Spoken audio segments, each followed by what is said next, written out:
Martial arts to me means way of life.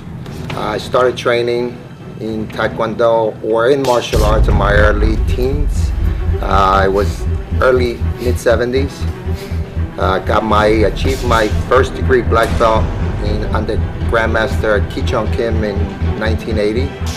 I'm now a 7th, getting ready to go for my 8th dan Taekwondo, which I have to test in Korea.